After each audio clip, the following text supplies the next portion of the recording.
Hey, happy day. Recently, I interviewed a politician about homosexuality. It was impossible to get a straight answer. I got more. Genders. They're just like political parties. There are many, but only two really matter. Ask a farmer. 2 cows don't equal 3. Well, kind of simple stuff, don't you know? 1 year. It's been 1 year since the Taliban kind of said, hey, we won now, and Joe Biden took all of the American troops out of Afghanistan, and ever since then, the 30-some-odd million people that live there, they're in turmoil. I mean, these bad guys, the Taliban, they've come back in, and with just a sweeping whole bunch of power. Right?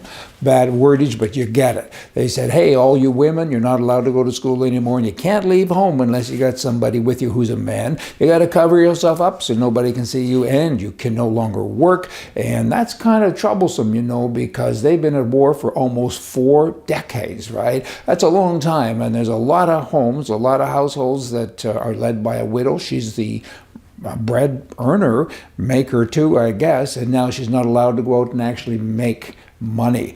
What's up with that? I mean, so she's stuck at home, and what does she do? I mean, wow. This goes on and on. Is it all because of Joe Biden? Certainly a lot of it, because now the Taliban, they're stronger than ever. They got all kinds of gunnery and ammunition and so on, because the U.S. government left it behind, because they fled.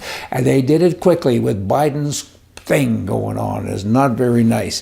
Pakistan government now, they're threatening to say, hey guys, we're going to take your digital ID and we're going to block it, and then you won't have access to your bank accounts, and then you'll listen to us. How dare you not listen to us in the second place? Hey, what about the first place? That'd be Canada.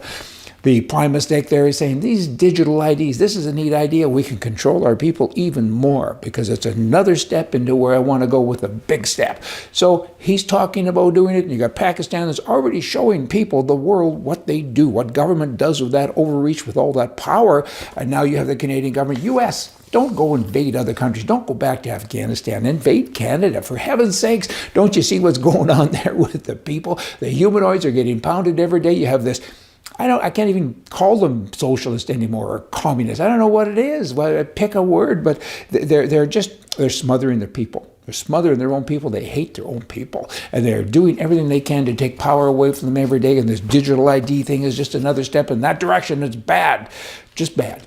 Donald Trump. His suits that he wears, and it ain't the suit I'm wearing, let me tell you, but his suits, I just found out, and I thought it was kind of interesting, they cost $45,000. Who would have thunk? That's okay. He's got the money. He made the money. Go spend it. You help the economy. How many people had to work to produce that suit? Probably many. They only make 100 of them a year. Kind of like a Porsche car or something. But anyway, 45 grand. I got his red tie, and that didn't cost me very much. Hey, just saying, government bureaucrats. This is Canada. They do take you to the cleaners. That kind of goes with the suit. Ho, ho. Anyway, in Canada, you have an organization called the Canadian Taxpayer Federation. They're a great organization. They talk about things that need to be talked about. They get in there and down and dirty, and they find out things that what the government does with the taxpayers' money, the waste and the abuse. It's amazing the things that they do find out. They have recently said this: 312,815 federal government employees received a pay raise during the pandemic and all during the lockdowns. They got a raise. The Bank of Canada handed out $45 million in bonuses and pay raises during the pandemic. And their job is to keep inflation low, of course, and it went way, way up, and so they got paid for that. Kind of reminds me of so many government agencies. You do a bad job, we reward you. We give you more money. The Canada Mortgage and Housing Corporation gave its employees nearly $60 million in bonuses during the pandemic, when businesses were closing and many have not survived, and others are on the verge of not surviving still. And you got these bozos that are doing this stuff, and pay raises despite. This is a Canada, Mortgage and Housing Corporation, despite failing to meet its objective of housing affordability. And then, of course, there's a Canadian Communist Broadcasting Corporation, the CBC, and they handed out $51 million in bonuses. They've never made money. They lose money every year.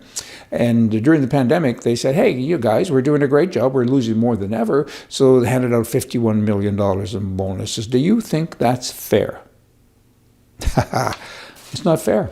It's unfair. So what else isn't fair is we have all of these people leading us in different countries wow, it's like Bozo. I mean, it's a circus, and we have all the clowns in charge. We got to get rid of the clowns. It ain't funny anymore. The only joke that I know about, that's a good joke, I guess, or a bad joke, is politicians that run these countries that are trying to run us into the ground. Hey, y'all, come back. That's my whining for the day. How do we fix it? Don't just complain. Let's have a fix. Get rid of all these people. Shut the circus down. Hey, we used to like circuses. We don't anymore. Get rid of these guys. See ya. Come back. We'll have more for you from the right in a couple of days.